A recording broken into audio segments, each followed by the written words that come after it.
More on health care now. Senators Lamar Alexander, Republican of Tennessee, and Patty Murray, Democrat of Washington, formally proposing their bipartisan deal with 24 sponsors. The bill would restore federal subsidies to insurance companies for 2 years. But President Trump opposes their deal and backs a different idea. And I will tell you, speaking of health care, I believe we're going to get that also. It'll be in the form of block grants to the different states, and it'll be a wonderful health care. It'll be a tremendous health care managed properly in smaller doses where you can really do it much more individually. So I think we're going to get that also in a little bit later, probably in 3 or 4 months from now. Republican Congressman Jason Lewis joins me now. He is a member of the House Budget Committee and the Transportation and Infrastructure Committee. Congressman, thank you for being here with me.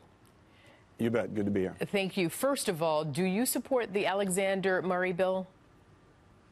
Well, I'm skeptical right now. It smacks of a big insurance bailout with no guarantee the insurance companies will pass on the costs. It doesn't do enough to eliminate the federal mandates, only saying that the new plans have to be comparable affordability versus as affordable as is the requirement today. So basically, in many ways, it's just a Band-Aid for a dysfunctional healthcare market right now. So I'm skeptical. And before I ask you on your solution, I want to ask this first. Why and how do you think Congress is still here with no resolution on how to move forward on health care? Because the people that gave us the Affordable Care Act on Obamacare fought and won to preserve it. And now they want a bailout of the system that isn't working. I'm not certain whether that's good policy. Frankly, I don't think it is. We passed a real fix-it bill in the House, the American Health Care Act. And we did it the right way by allowing people to buy the kind of insurance they want, not the kind that the government thinks they should have. The problem with the Alexander Murray bill is it keeps all of the essential wellness benefits, the health benefits that are making people buy an insurance policy that is too good or too generous or has too many benefits that they won't use and prices them out of the market.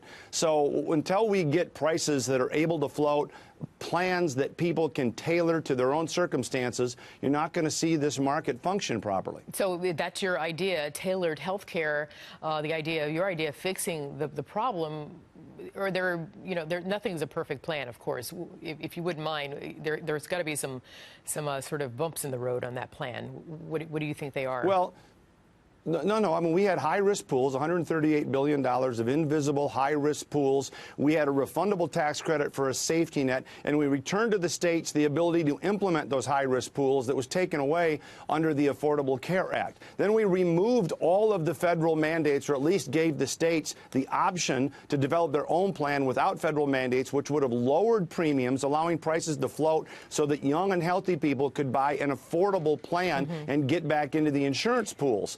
Alexander Murray doesn't do any of that. So it's just merely adding these cost-sharing reduction subsidies, that's a euphemism for a big bailout, to the industry. And I don't think that's the right way to go. So then, Congressman Lewis, if you're saying that a more tailored health care system is the answer, and you said that it would leave some burdens of those who are healthy when they're looking at premium payments, what about those who are not healthy, those who are less fortunate in terms of income, those who have pre-existing conditions, those who... Well, right. How did they Our fit plan, the into American that plan? Health Care, the American Health Care Act in the House covered pre-existing conditions. We modeled it after Kennedy-Kassenbaum and HIPAA. So we had those with the high-risk pools and all of that. But the problem with the Affordable Care Act is it prices everyone, Arthel, as though they are sick, raising the cost of insurance on the young and healthy, so they pay a $250 fine. The fines were never going to work unless they were the cost of the premium, which would have defeated the purpose of the fine of the plan in the first place. So a mandate to buy insurance wouldn't work unless the fine is the same as the premium. But if your cost is $1,000 a month and you can pay a fine at $250, that's what people are doing or did under the Affordable Care Act, and they opted out of the pools. We've got to get them back in, and the only way you do that is to allow the plans to be tailored and allow prices to float based on how young and healthy someone might be. So it seems that your idea of a tailored health care plan is in line with the president's idea. Am I wrong? And if I have that right, then what's the likelihood of that being somehow getting passed maybe next year in the event it doesn't happen this year? It doesn't look like it.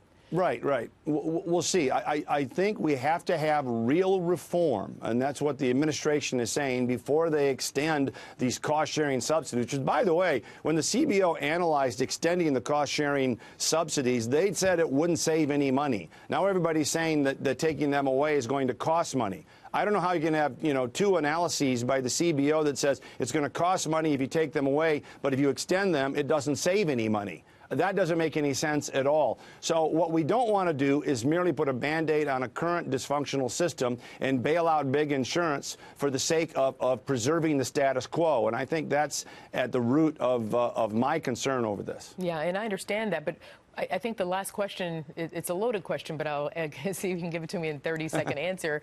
Sure. Why, though, is it that, congressmen and women, you guys can't get together on both sides? You each have good ideas. Why can't we come up with something together that's going to actually work for the benefit of all of the American people? Well, again, I think we did. There's talk about repeal and replace. It hasn't passed. You got to come up with something that's going to pass. Well, I think you'd have to talk to the United States Senate, all of the Democrats and a few wayward Republicans that preserve the status quo, and now they sort of want to cover their tracks by passing these subsidies. And I don't think that's the right way to go. I understand your point there. Congressman Lewis, thank you very much for your time with us this Saturday evening. You bet. Take care.